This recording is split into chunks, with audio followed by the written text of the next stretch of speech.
so yesterday we finished with the whole point of what are mitzvot, right? We said the Jewish problem is we don't connect our hair with our heart. Either we feel it and we don't do it, or we do it but we don't feel it, right? And therefore there's a whole problem. This is why we said Esaf married his head, went into Ma'arat HaMachpelah, because in his head everything was right, but in his heart he couldn't know how to connect. This is why Paro had us choking from the net. We're still in the Egyptian exile. What is the Egyptian exile? Right? It didn't allow us to form thoughts into actions, actions into thoughts, whatever. I said lots of things. There's 3 types of mitzvot. Great. Moving on. Okay? So there's still one very important question. Why do we have so many mitzvot? God, we're the chosen people. Make it easy. You know, it should be like a selling religion. This is not a selling religion, okay? I want to tell you this. People always say, oh, religious people are brainwashed. Okay, I made a joke about me brainwashing people. I'm actually very good at that. But I want to tell you, the definition of brainwash means, let me give you a definition. You're manipulated into doing something you don't want to do. Yes? Zoolander. You ever saw Zoolander? Brainwash means you're manipulated into doing something you don't want to do. It is impossible to be religious and to be brainwashed. Being religious is hard. You understand? I go to Disney, I can't eat anything in Main Street, USA. You know how painful is that? Okay? Believe me, I mean, it's good for my diet, which doesn't work anyways. But if I would not be religious, I would eat everything and then be broke, which I am anyway. So anyway, let's just be happy. But what is the point? You think we want to dress like this? You know, the summer, it's crazy hot. Being religious is so hard that unless you're really doing it 100% aware of it, it's not only, by the way, because it's so hard, it's because there's so many details. We said there's like tons of mitzvot. Every second of your day, there's a mitzvah. You want to eat something, there's blessing, there's this, not every... You have to be 100% of what you're doing in order to be able to be religious. Then people always say religious people are fanatics. Okay, let me give you a new definition. You know what fanatics means? Fanatic means when you're doing something just because you're blindly following something without knowing if it's true or not. You understand? We're not fanatics, we're idealists. It's very different. Idealist means you go after something because it's true. And if you ask any rabbi in the world and you tell him, right, why are you doing this? So he tells you because it's true. You know, even if you're 80 years old, we said this, a rabbi is still called a Talmid Chacham, a wise student. You never graduate from Judaism. You keep on learning for your whole entire life.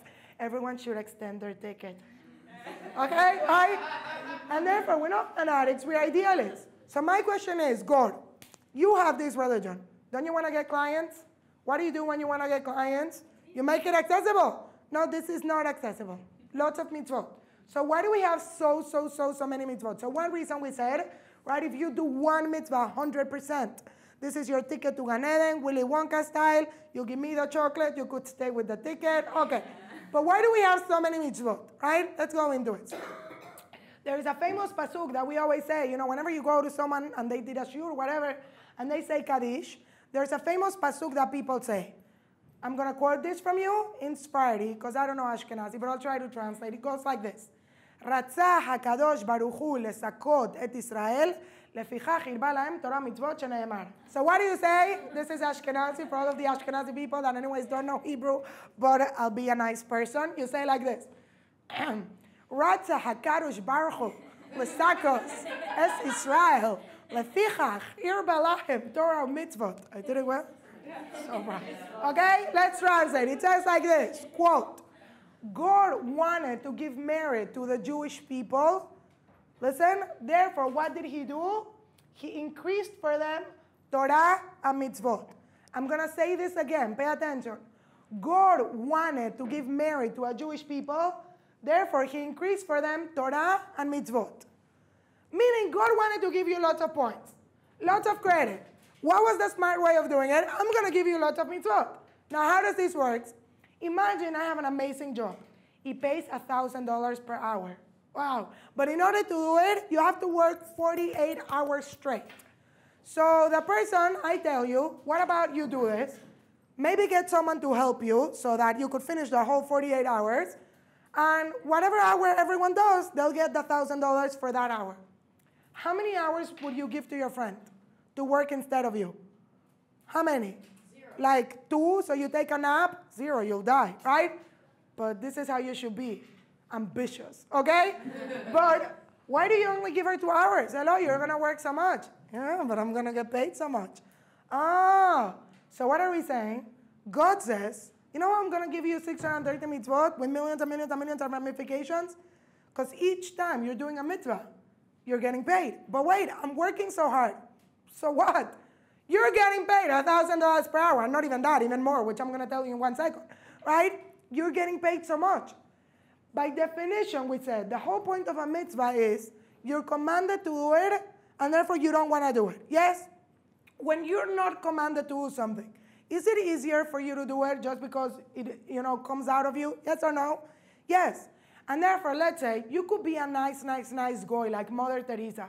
Does she have a mitzvah of loving her neighbor? Yes or no? Goyim has 7 mitzvot. None of these mitzvot are like loving your neighbor, okay? Let's say she goes and helps all of the starving children in the world. Is she a good person? Yes. Did she do a good deed? Yes. Did she do a mitzvah and therefore gets paid for that? No, why not? Because she doesn't have resistance. She hasn't been commanded. You come home and smile at your husband. You know how hard is that? Okay, you get paid. By the way, you should smile at your husband. You understand? But when you do it thinking, I have a mitzvah, you get paid. Because when God tells me you have to do it, I don't want to do it. You know what? I'm not going to smile at him. Right? Every day, do you eat? Yes. When you eat, by the way, this is amazing. Just by having awareness that you're doing a mitzvah, you change your whole intention, changes everything. When you eat and you're thinking, let's say you're on a diet, but then you say, I have to eat because I have to, put gas in my body in order to be able to function. You did a mitzvah. You get paid for that. You understand how crazy this is? God says, yes, I'm going to give you so much work, but you're going to get paid so much. Who wouldn't want to do this? If you don't want to do this, you're not smart. By the way, let me explain to you what it means you get paid. Because it's not $1,000. There's a famous Pirkei Avot that says like this. Now, most people know this part of Pirkei Avot, but you don't know the rest of Pirkei Avot. So I'm going to give it to you all, okay? Goes like this. All of the pleasure of this world doesn't compare to the smell in the world to come. Korat Ruach, the smell of the world to come. Says Pirkei Avot, I'll quote this again and I'll explain. All of the pleasure of this world doesn't compare to the smell of the world to come. Take a cup, okay? What does it mean, all of the pleasure of this world? Take a cup and put in that cup every moment of happiness you've ever had in your life. Does that sound good? Good. If you could feel it all in one moment, what would it be? Like amazing. This is in the internet, okay? You will explode. Now, that's not all of the pleasure of the world, okay? Adding to that cup every moment of happiness and pleasure anyone you've ever met will ever have in their lives. Is this good? This is like taking 300 ecstasies and like feeling everything in 1 second. This is pretty good. That's not all of that. I used to say smoking ecstasy. This is how good I am in my drug knowledge. Okay. I've never seen drugs. I take Tylenol, that counts, no? Okay, but then, that's not all of the pleasure in the world. Listen to this. Take that cup and put in that cup every moment of happiness and pleasure anyone that has ever existed, that means from Adam, and will ever exist to the last human being, will ever have in their lives. Take it and put it in one cup.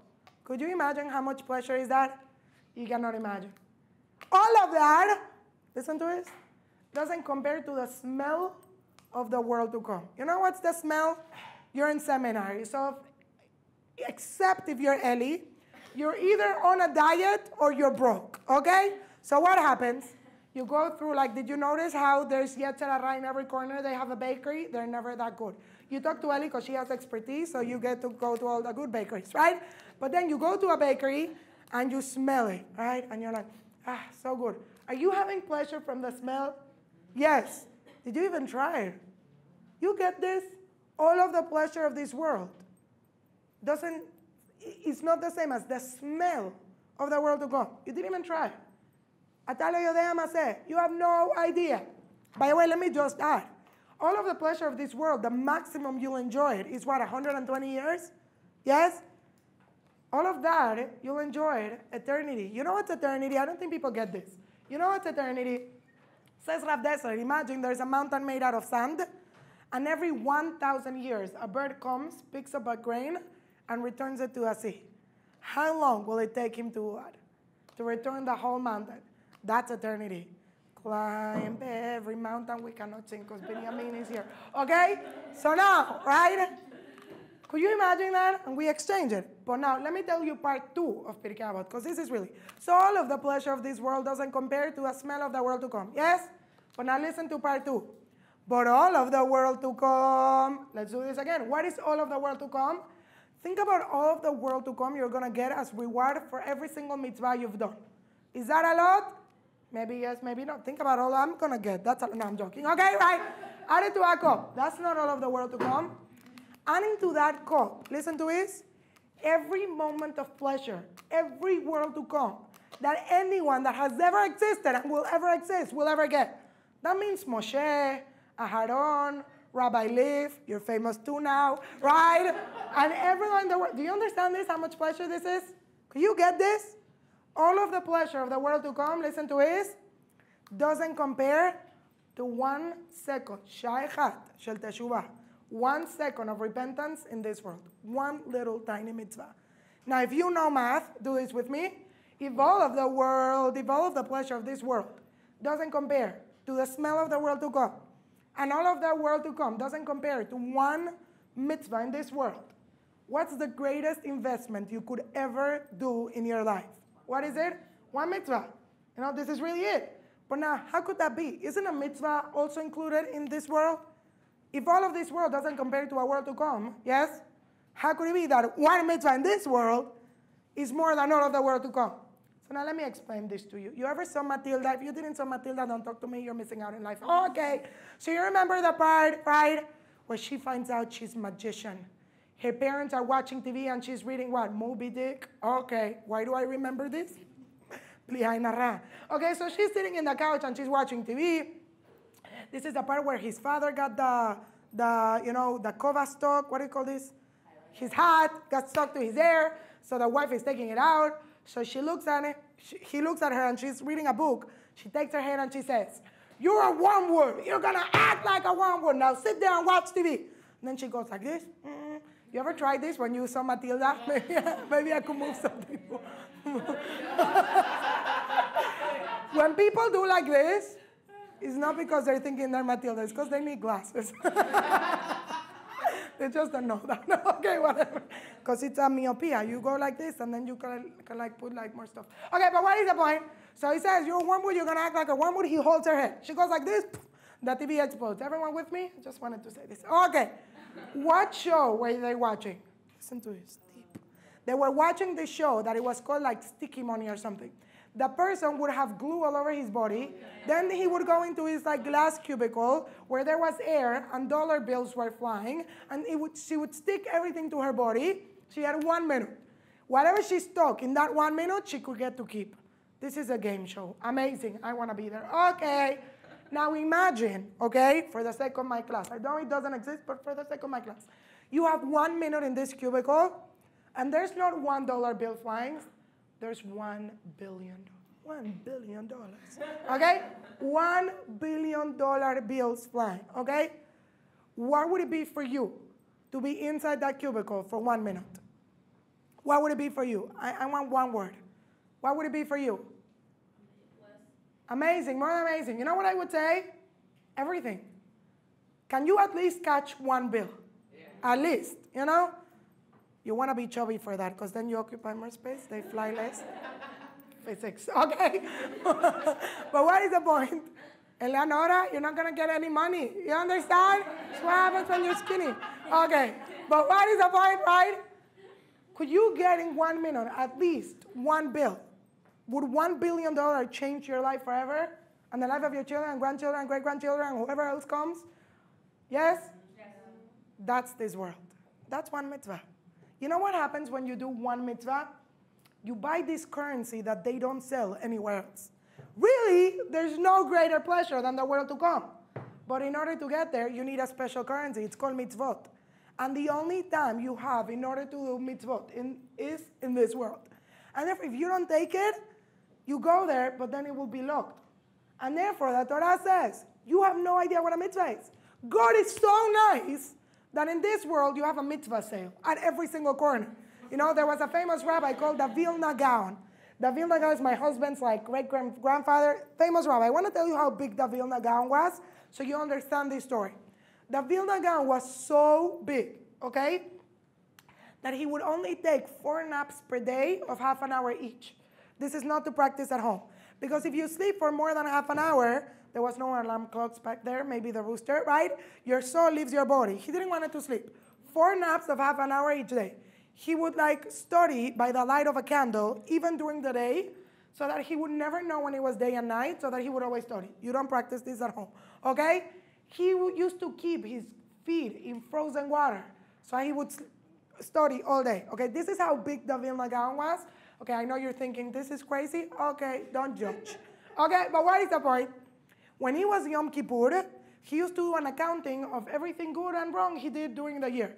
One of his accountings was how much time he wasted. Okay? Listen to how much time he wasted. Prepare to feel guilty. Every year, he wasted 4 to 5 minutes per day, per year, that he did not do something productive. 4 to 5 minutes per year. If you have Candy Crush, this is what you waste every 10 minutes. Okay, so like really this is bad. Apparently I was just telling them Pokemon is the new thing. I have no idea what this is, but I mean I saw Pokemon when I was little. My favorite one was Pikachu. Pikachu. Who doesn't like Pikachu? Right, but whatever. And then there was Ditto. Ditto was the cool Pokemon that takes the shape of every other Pokemon. I used to win Pokemon battles. But the point is, right, 4 to 5 minutes a year. When he was about to die, he was on his deathbed, and he started crying. So his student said, Rabbi, why are you crying so much? He lifts up his tzitzit, right? You know the things that men wear? And he says, you see this? This is why I'm crying. Because in this world, for only, what, $3, I could buy a tzitzit. And every second that I wore it, I kept all of the commandments of the Torah. He said, you know why I'm crying? Because in the world to come, there's no more tzitzit. There's no more $3. That's it. This is why he was crying. He was crying because in this world, it was so accessible, so easy. Hello, you spend $3 on a Starbucks coffee, and that's the small one, okay? You could buy tzitzit. You understand this? By the way, you know what else he said? He quoted the story in the Bible of Paro, that he had a dream. Everyone remembers this, right? So Paro had a dream. There were 7 fat cows, 17 cows, right? The 7 fat cows represented years of plentiness. But what happened? Then came 17 cows that represented years of hunger, and the thin ones ate the fat ones and kept on being thin, like Eleonora. The point is, right? And Eli, let's not discuss this in public. You guys are getting famous. What else do you want? Famous for right reasons. Okay, but what is the point, right? This is the point. So Yosef, when he came to Paro, what did he say? Look, you're going to have years of famine. The years of famine are going to be so great that it will be as if the years of plentiness never existed. So then Yosef did something that Jewish people always do and no one ever asked them. You know what is that? Giving advice. Yeah? Right? So what did Yosef say? If you're a wise person, what should you do? Save in the years of plentiness so that you'll have what to eat in the years of hunger. You think Yosef said that to Paro? That was for us. We're in the years of plentiness. You have so much opportunity here. Have you ever seen people on Black Friday, sales on Macy's? Jumanji. There's a stampede. Why? You don't want to miss out on the sales. But you have sales of something that's much more greater than that. Why do you miss out on that? Right? And therefore, great reason number 1, or number whatever. Why do we have so many mitzvot? Each mitzvah, it's an opportunity to get something that much greater. You could buy a currency that you could never, ever, ever buy anywhere else in the world. Now, but you could say, but I'm working so hard. So what? You're getting paid so much more. You understand? Number 2, really number 1 anyways, whatever. We're here, right? There's a famous pasuk in the Torah that God speaks to a Jewish people and says, quote, and now Israel, what does your God want from you? Good pasuk. So you're like, yeah, you tell me what you want. Okay, so you say, God, what do you want? Right? So the pasuk says like this, quote, okay, Ve'ata Israel, ma Hashem Elokecha shoel mimecha. And now Israel, what does your God want from you? And you're like, finally, God, what do you want? Okay, so God says, rak. What does rak means? Only leirauto, that you should fear him. Okay, that's not so hard. By the way, when you say rak, only means only this, yes? One thing, that you should fear God. Does that sound hard? Not so hard. I mean, we don't fear God, but if you ever think about it, I tell people, you know how easy it is to understand God greatness? Like from the satellite in the moon. You know what's the only thing they're able to see from this world? Anyone knows? The Chinese wall, I mean, it looks like a little thing of ants. You know how you would look from the satellite? Like the bacteria in the plankton that the fish ate, that the whale ate, like lots of bacteria. You understand? Like you look very small. Okay, next to God, you're like nothing. There's actually a question in the Torah. Why do we have so many galaxies? We know there's 9 countries. I know. Pluton, it's like being decided if it's a country or not. All of you science people, I know all that stuff. But the point is, right? And we have trillions of stars, and that's just in this galaxy, which is the Milky Way. What do you know? Existence, sneakers, Mars, Baby Ruth, I don't know, like whatever, like lots of things. You understand? Why do we have so many galaxies? Why? So people could spend more money on looking for galaxies than on saving the world of hunger. But apart from that, right, says the Torah, so you understand if God made all of this, how big God is. But at the same time, God made all of this, but he also made you and loves you, so how big are you? That's a really nice thing. My dad is the president, I'm just saying. Okay? But now, right? So what does it say? Only that you should fear him. Does that sound hard? Not so hard. Okay, and then it adds, listen to this. And now, Israel, what does your God want from you? Only that you should fear him and walk in his ways and act with love and kindness and do judgment. You're like, okay, God.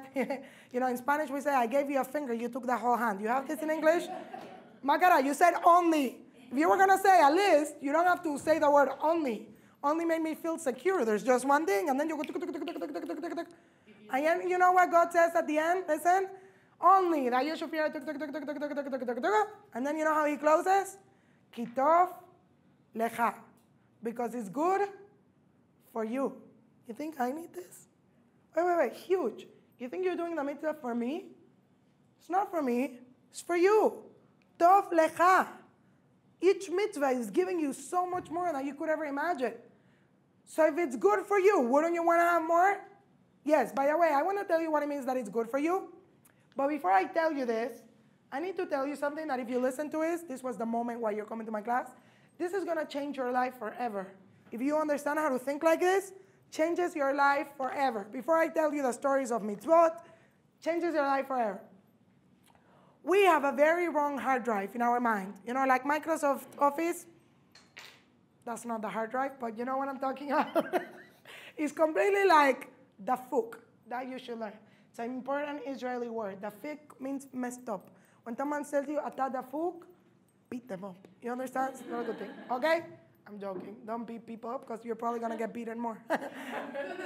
You beat me up. I am defending myself. Don't mess up with Gabi. She's scary. Okay, but everyone else? Okay, but what is the point, right? So we always think in a very, very dafuk way. This is why we're very not happy and very bitter. Because we think in a very dafuk way. Now, I don't want you to give me religious answers.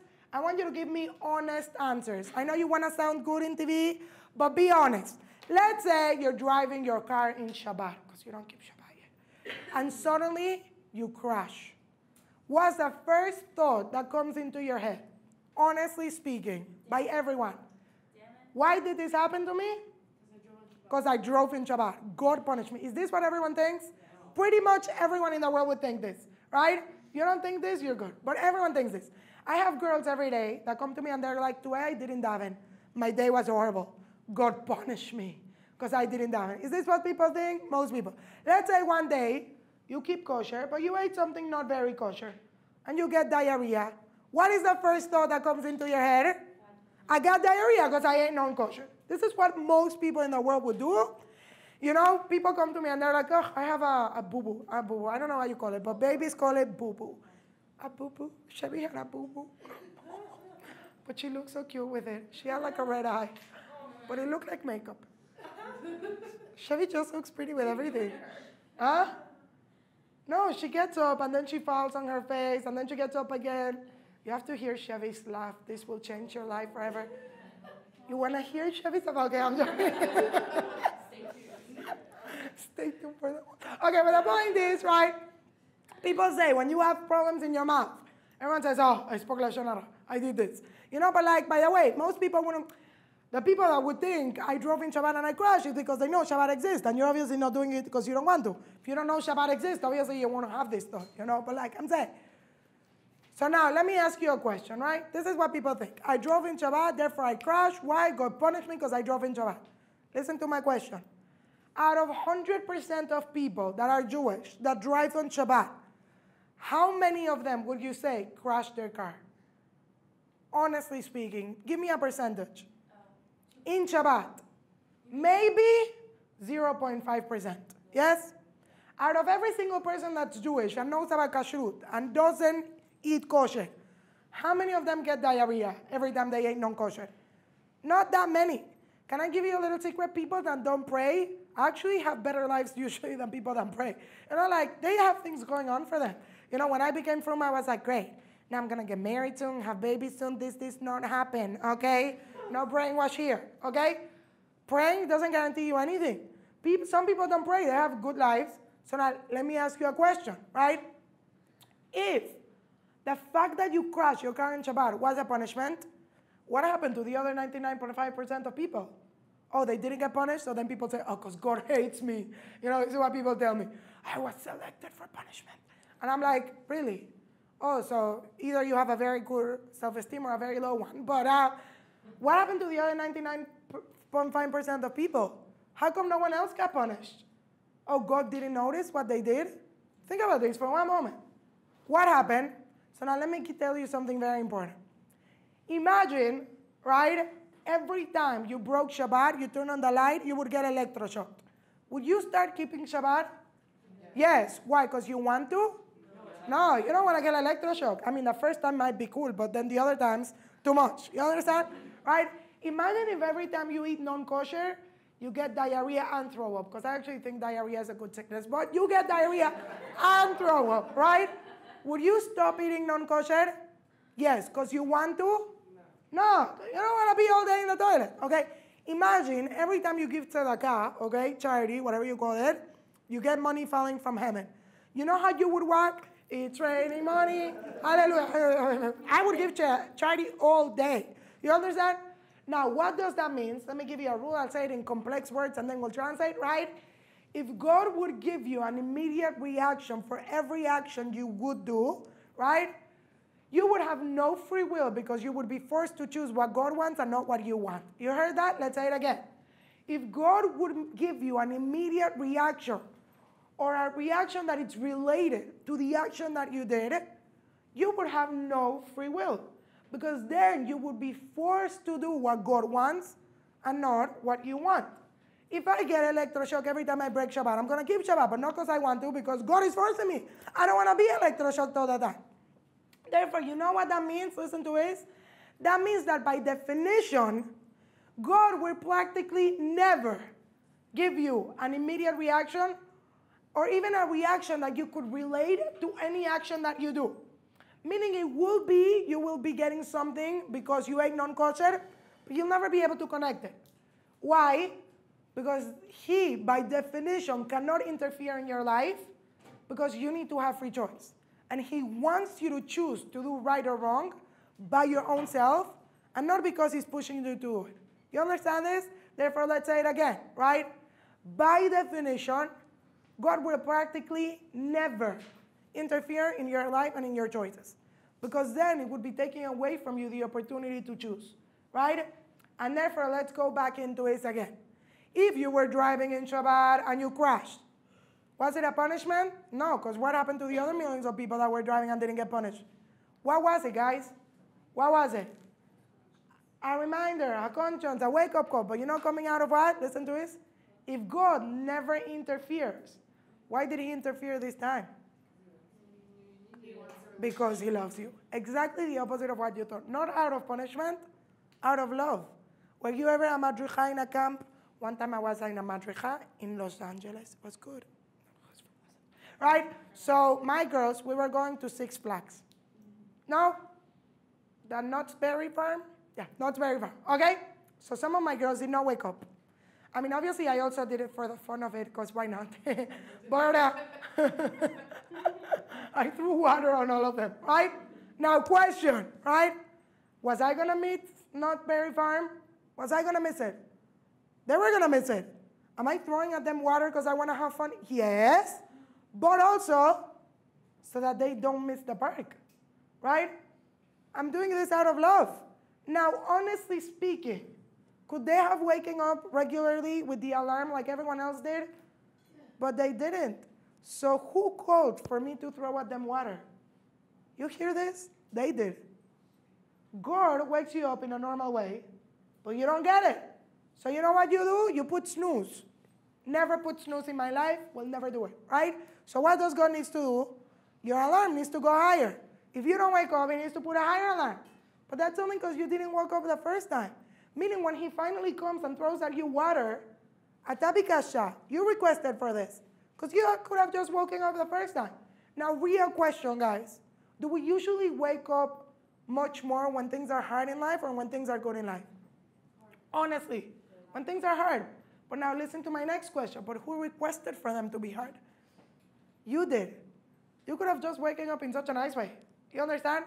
I wake up every day with my alarm the first time it sounds. No one ever had to throw at me water. It's one of the things I'm proudest of in my life. Never use snooze. Okay?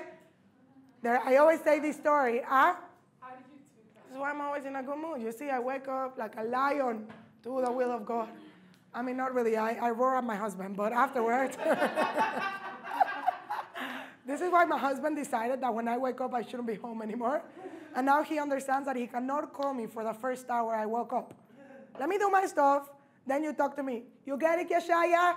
Finally, after 5 years of marriage, you got it. Thank God. Okay, but what is the point, right? Here goes. There was once a guy that was burning on top of the Empire State Building. Okay, I know for the sake of my class that if someone throws at you something with the laws of physics, it would open a hole in your head. But you keep up with me because this is for the sake of my class. So the guy is burning on top of the Empire State Building. He doesn't know what to do, right? He's burning alive, we cannot sing, okay? And then suddenly he finds he has coins inside his pocket. So he throws at them thinking maybe someone is going to, notice me. He throws the coins, and what happens when people see money falling from heaven? It's raining money. What people will do for 25 cents, pathetic. Everyone starts running, trying to get the money. So the guy's like, oh my God, I'm burning. No one notices I'm burning.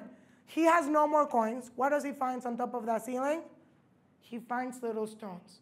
So he starts throwing stones, right? So what happens? One of two reactions. You know what happens when someone throws at you stones?